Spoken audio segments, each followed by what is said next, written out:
family courts. I did a live earlier today on family, on divorces, and why, going into a contentious divorce is just not the answer, no matter how angry you are. Okay. And if you want to know more about that, just look at my live from earlier and I will explain that up and down. Okay. But the problem is our court system absolutely is founded on who has better financial means. And I'll explain why to this too.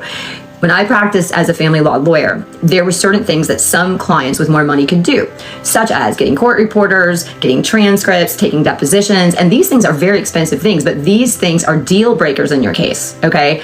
And if you don't have the money to do these things, you're gonna get screwed. So it absolutely has everything to do with how much money you have, okay, to how you can really set yourself up in a legal case.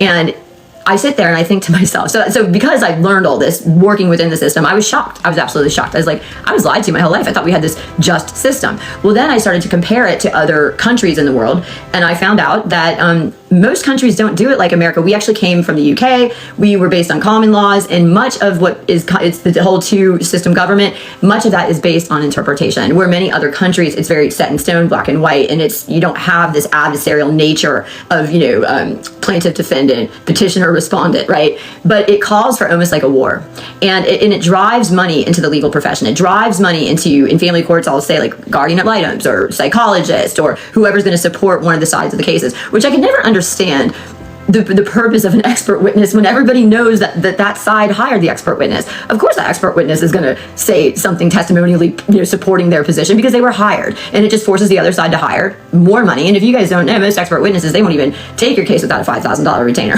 And so now you're adding that to all the legal fees. It's just not possible, guys. It's not. Okay. And most of you have gotten screwed because of this entity, this branch of our system. It's the judiciary. And I went on this campaign where I was like, reform the judiciary.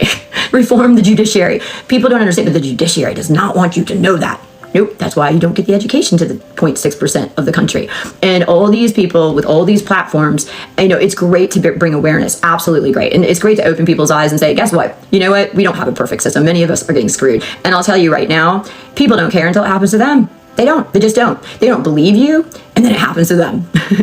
So, I'm just telling you guys, watch out, because if they don't get you in earlier life with your kids, they're going to get you in guardianships when you get older. And that is the worst form of slavery that I have ever seen. And they steal your money in guardianships. Wendy Williams, look her up. Wendy Williams writing on the whole guardianship. Well, I was the only attorney in the state of Florida that freed nine wards from guardianships.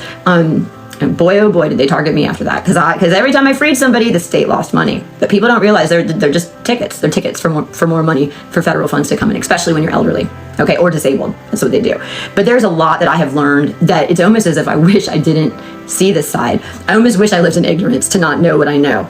And it's very disappointing. And I would encourage all of you out there, when you hear certain things about people, stop believing it. You don't know how a court comes to facts, and you don't know how many facts are left out of orders and not told in judgments. You don't know how much evidence was kept away from the jury.